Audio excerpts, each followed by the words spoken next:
Devil से शादी chapter 10 Ishki के निकनेम। राजवीर जानना चाहता था कि इश्की उसे किस नाम से बुलाती है।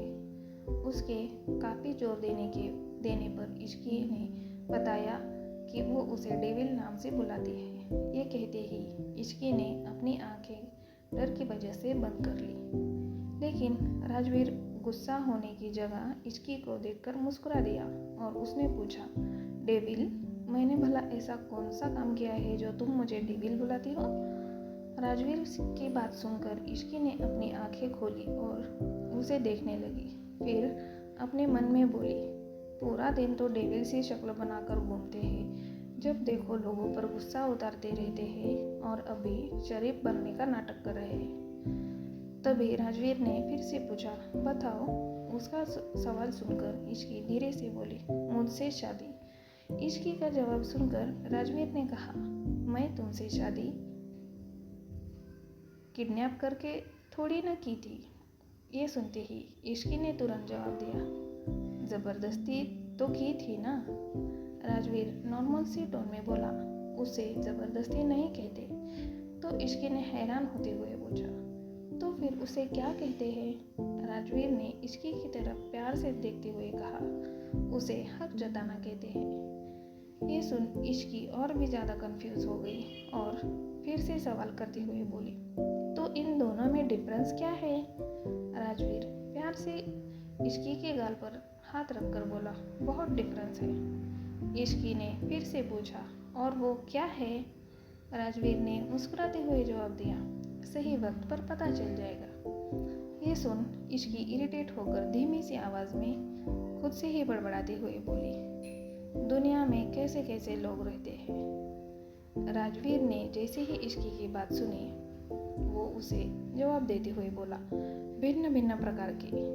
राजवीर का जवाब सुनकर इश्की अब आगे कुछ नहीं बोली। वही राजवीर ऐसे ही कुछ देर तक इश्की को देखता रहा और फिर उसने पूछा, तो तुमने अपना सारा सामान हमारे रूम में सेट कर लिया? इश्की ने हाँ में गर्दन को हिला दिया। तो राजवीर आगे बोला, तुम्हारे कॉलेज खुलने वाले हैं तो मैं तुम्हें कुछ बातें बताना चाहता हूँ, इन बातों का ध्यान रखना। इश्की राजवीर की बात सुनकर गौर से उसकी तरफ देखने लगी। फिर राजवीर ने उसे समझाते हुए कहा, कॉलेज में किसी को भी ये मत बताना कि तुम मैरिड हो और ना ही मेरे बारे में कुछ बताना। इश्की ये सुनकर मन में ही बोली, जैसे मुझे बहुत शौक चढ़ा है सबको बताने का कि मेरी शादी इतनी छोटी सी उम्र में एक डेविल से हो गई है।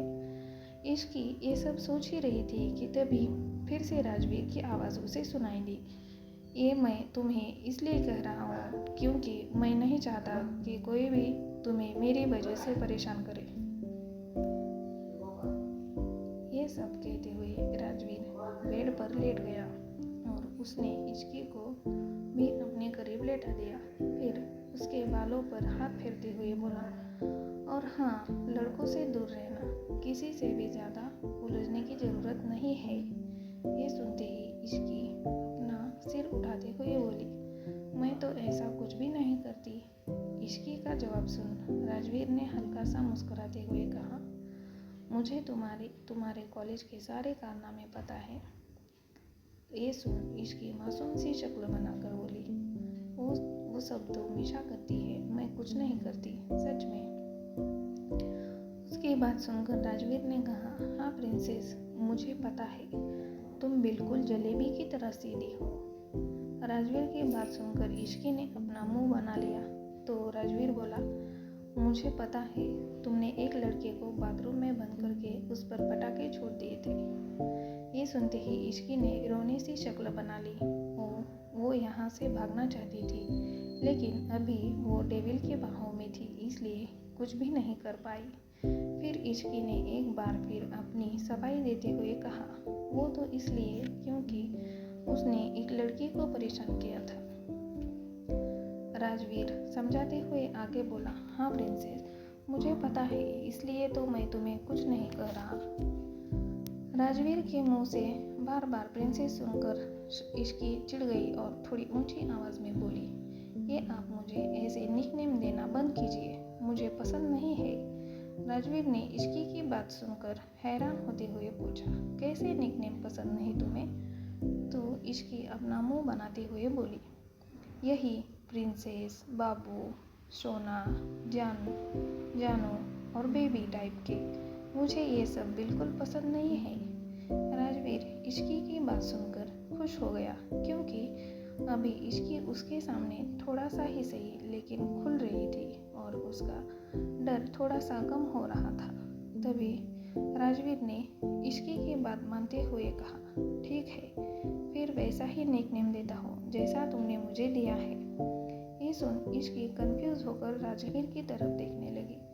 तो राजवीर कुछ सोचने की एक्टिंग करते हुए बोला, तो मैं तुम्हें चुड़ैल, डायन, प्यासी आत्मा, खून पीने वाली या फिर पिशाचिनी कहकर बुलाऊंगा। राजवीर के मुंह से अपने लिए ऐसे शब्द सुन इश्की को गुस्सा आया और वो खुद को राजवीर से छुड़ाने की कोशिश करने लगी, लेकिन राजवीर की पकड़ बहुत मजबूत थी। उसकी वजह से वो खुद को छुड़ा नहीं पाई। इश्की को यूं छटपटाते देख राजवीर ने पूछा, अब क्या हुआ? अब तो मैंने तुम्हें तुम्हारे ही स्टाइल के निकनेम दिए हैं ना? इश्की ने गुस्सा दिखाते हुए कहा, आप बहुत बुरे हो। राजवीर ने इश्की की बात सुनकर सवाल करते हुए कहा, क्यों, डेविल तो बुरे ही होते हैं ना? अब मैं भी हूँ तो इसमें नया क्या है? राजवीर की ऐसी बातें सुनकर इश्की चुप हो गई और मन ही मन बोली, मुझे इसके सामने सोच समझकर बात करनी होगी। वहीं दूसरी तरफ राजवीर इश्की को अपनी बाहों में लेकर सुकून महसूस कर रहा था।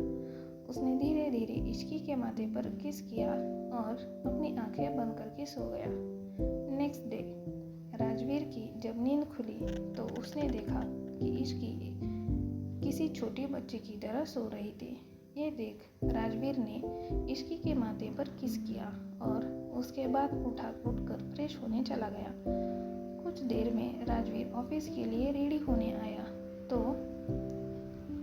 देखा कि इश्की अभी भी सो रही थी। ये देख राजवीर ने अपने मन में सोचा, कितनी सोती है ये लड़की, कॉलेज जाने के लिए कैसे उठती होगी। ये सोचकर राजवीर इश्की के पास जाकर उठाने लगा।